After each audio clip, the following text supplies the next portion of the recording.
Hello guys, my name is Lazaro and today we're going to be doing a medium LeetCode problem. This problem is called Find Duplicate Subtrees. Given the root of a binary tree, return all duplicate subtrees. For each kind of duplicate subtrees, you only need to return the root node of any one of them. Two trees are duplicate if they have the same structure with the same node values. So let's look at the first example. Here in a tree, we see that there is some duplicate subtrees because this 2 and 4 is seen twice.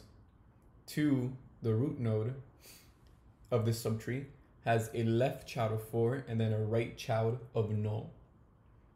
Then later on, deeper into the tree, we find another 2, so they both have the same value. And then this second 2 root subtree node has a left child of 4 and then a right child of null. So they have the exact same structure and the nodes have that exact same values as well. Now let's move on to example number 2. All right, so 2 here is the root node. It has a left child of 1 and then a right child of 1. Now here the subtrees are duplicate is 1 and 1. 1 is the root node of this subtree, and this node has a left of null and a right of null. And then the second one also has a left node of null and a right node of null. And then finally, for our third example, here we have 2 and 3, and then 2 and 3 as well, pretty similar to this example number 1. All right, so now that we read the problem and looked at the examples, let's actually get into the logic of this exercise, of this problem. So given that we're being passed a tree and that we want to find the duplicates, we kind of want to keep track of every single subtree that we've seen and see if later on, as we continue traversing through the tree, if we'll see that subtree again.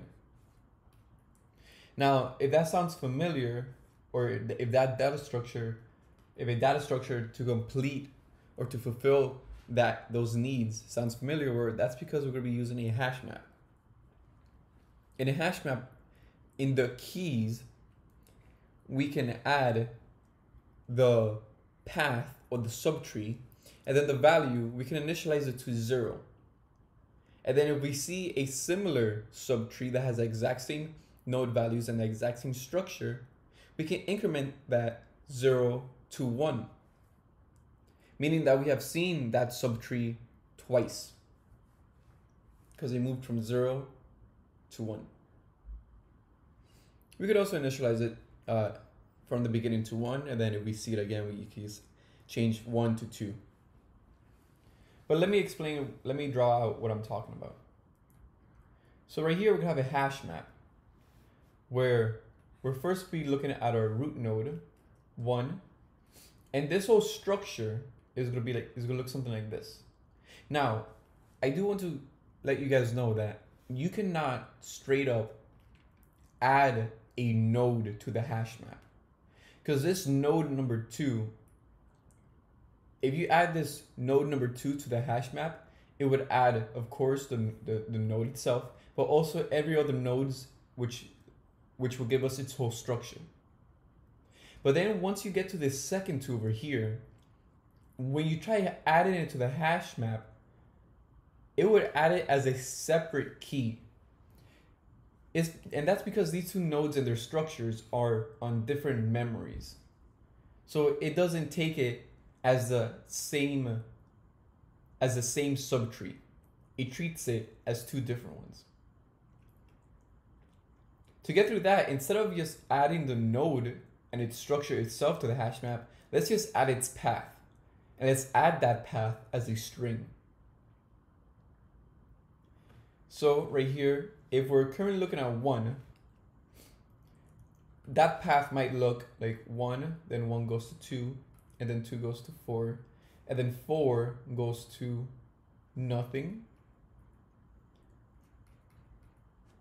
because it's trying to, we're doing this, we're going all the way to the left subtree first. So the left of 4 is no, and then the right of no is also no. So now that comes back, and now we're currently on 2, and its right child is no as well. And now we come back to 1, and now we go down 3. So I'm just gonna write that out. I already explained it. There we go. And then 4, nothing, nothing. So this will be initialized to 0 because that's the first time we see it. Now, once we move to this 2, that structure of that 2 is going to be 2 as the root, then 2 goes to 4. 4 has 2 no values, 2 no children. And then, so we got these 2 right here, which they're no.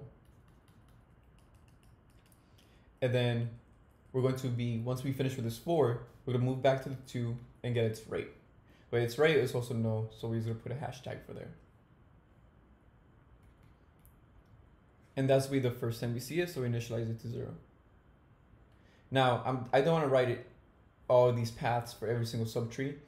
So let me just say that eventually, once we do get to the second 2, it's also going to have the exact same path. It's going to be 4, 2, then it's going to go to 4, and then that 4 has 2 no children. And then once we finish with the 4, we move back to the 2, which its right is also no. And as you can see, these 2 paths are exactly the same. And since they're the same, we can check if that path is already in our hash map. And since that will return true, we can increment our 0 count to 1. And as soon as we see a subtree, as soon as we have a value in a key in our hash map that has a value greater than 0, that means there's a repeating subtree. And we want to get that subtree and add it to an array so we can return the correct answer. Because let's remember that they want us to return an array, a list of tree nodes. So once we see that repeating node, by doing that logic right there, by checking if there's a key in the hash map with a value greater than 0, we want to take that node and add it to an array. And that's all we really have to do for this problem. This problem is actually pretty simple because all we need to use is we need to traverse this binary tree, and then we need to use a hash map. The only tricky part is that you have to convert the path of every subtree to a string so you can actually add it to the hash map and not get that issue with different memories, even though it's the same subtree structure and values. All right, so now let's write the code. So since we're going to be returning an array of tree nodes, let's actually create that array. I'll initialize that variable to answer. And let's create our hash map. I'm going to call this mapping. There we go. And that'll be our hash map. Now let's create a function so we can traverse through our tree. And we're going to be traversing using depth first search, and we're going to be doing this recursively. So we'll be looking at current node, and this S, let me call it path. This path variable is going to be a string that's keeping track of our path. Now, if the node is not null, then what we want to do is add to that path variable, to that path string. What we want to add to it is the current node value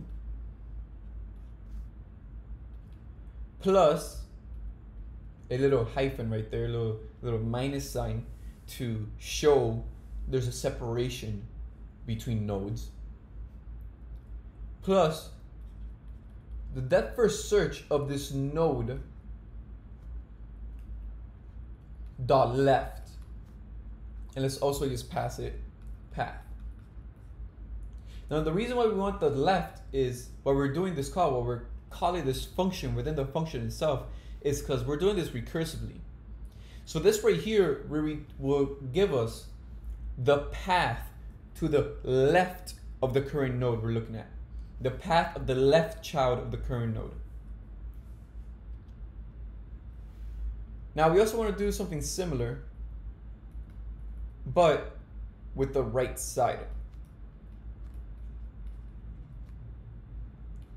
So we want to call node.right and pass it path.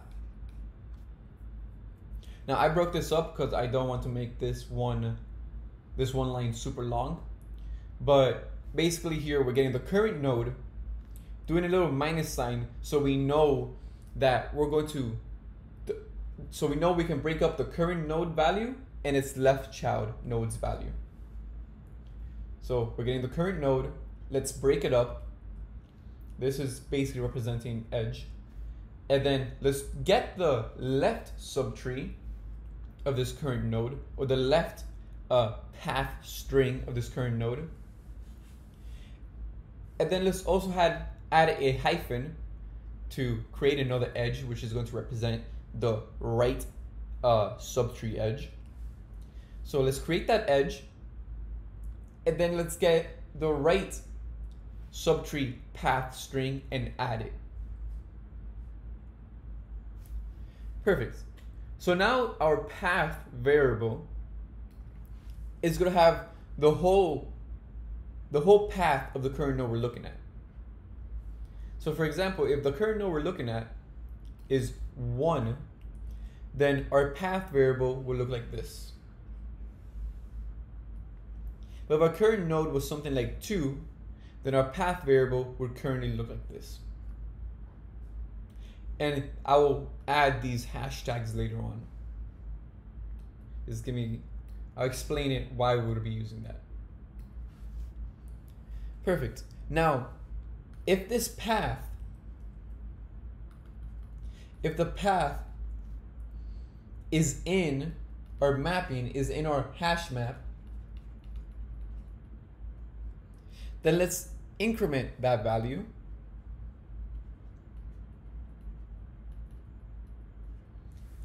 Sorry, +1. There we go. So if it's in our mapping, that basically means that we've seen it before.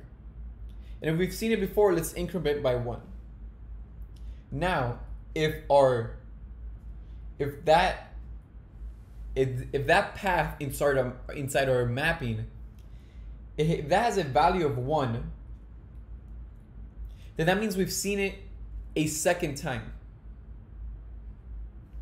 And if we've seen it a second time, then let's add that node to our answer array.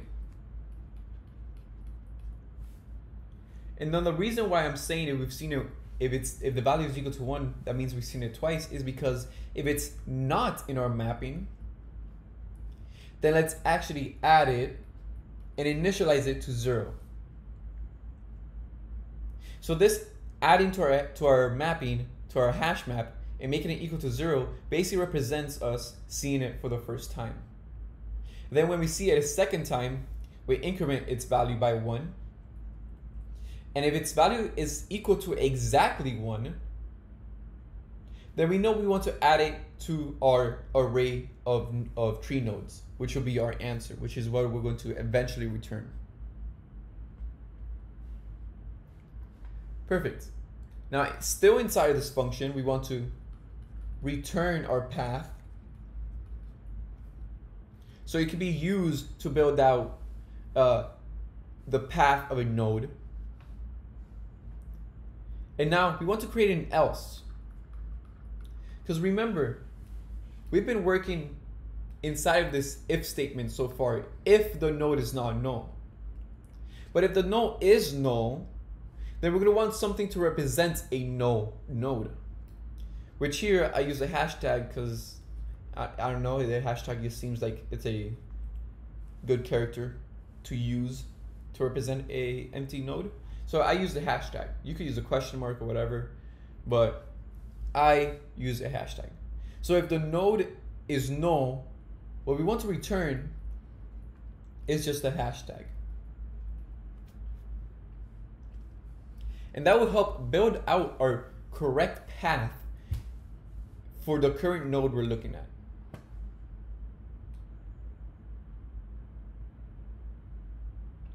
So for example, let's say our tree looked like this. Or let's say our tree looks just like this. There's only one node. If we call this function, our path variable is going to add to the string node.value. So our string currently has 2. Add a little minus sign. Perfect. And now it's going to call the same function, but it's going to pass it the left child of this current node. Now the left child of this current node is null. So when I call this function, since it's null, it's not going to hit this if statement. It's going to hit this else statement down here. And it's going to return just a hashtag.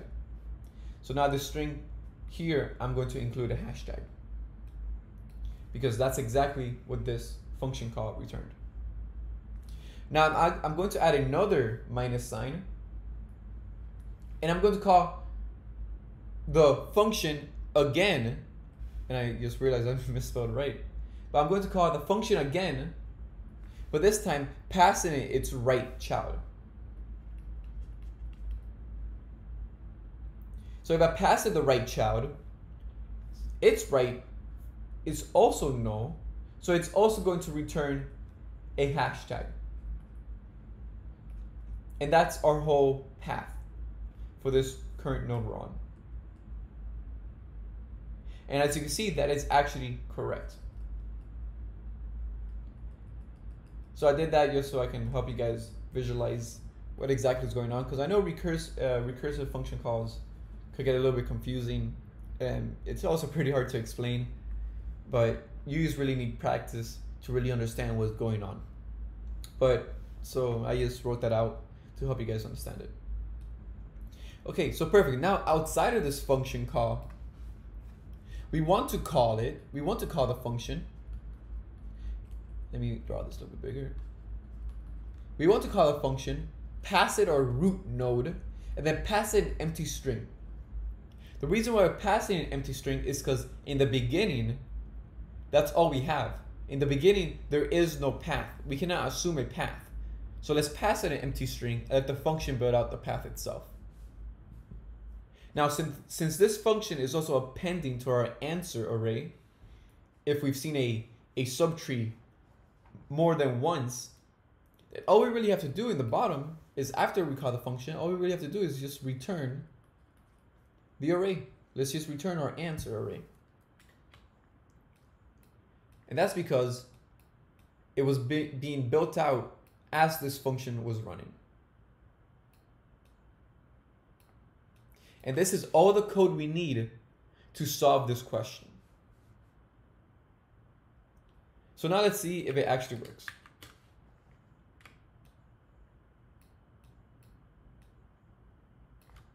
All right.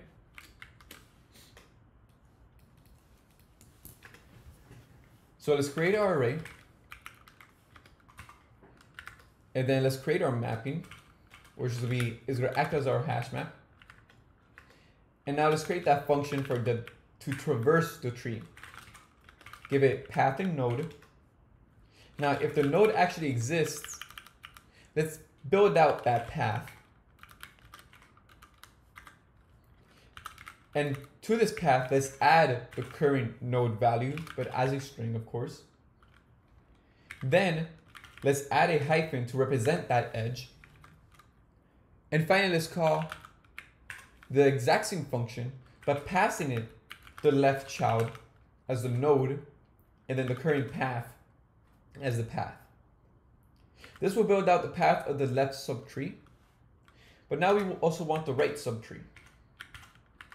So let's create another edge, and then let's call this function one more time, but instead of passing node.left, let's pass in node.right. And let's also pass it the path, of course. So now our path is fully built out.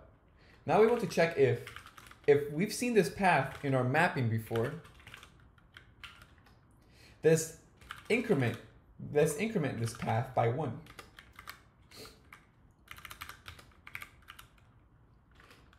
Also, if we've seen this path exactly 1 time, then we know we've seen it before and we can add it to our answer array because it's a duplicate subpath or subtree. The reason why I'm making it equal exactly to 1 is because if we had a tree that looks something like this,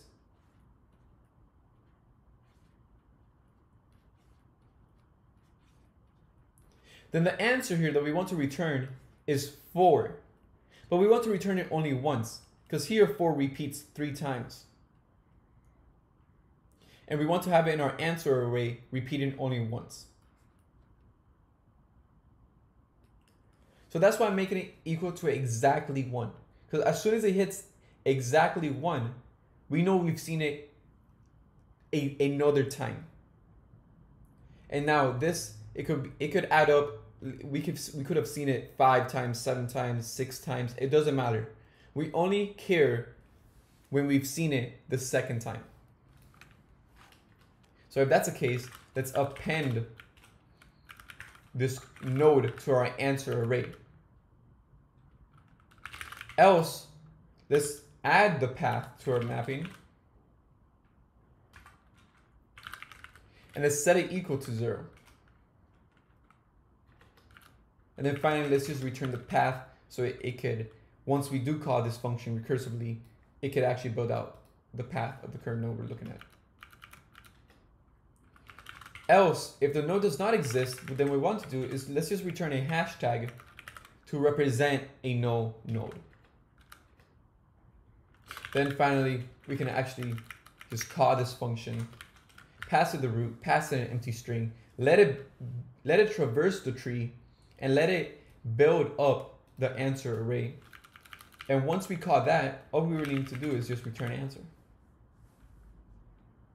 So let's see if this runs. Let's see if I made any typing errors. I didn't. All right. And let's actually submit this question.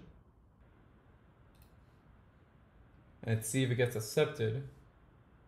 Oh, let me bring this up here. And it does. Perfect. All right, hopefully you guys enjoyed the video. If you did, then I highly recommend you join our Discord channel where we send out these advanced and beginner questions every single day. I just had to check right now, and this was a advanced problem that we sent out, and we do these videos to really just help people understand logic or how to solve these questions.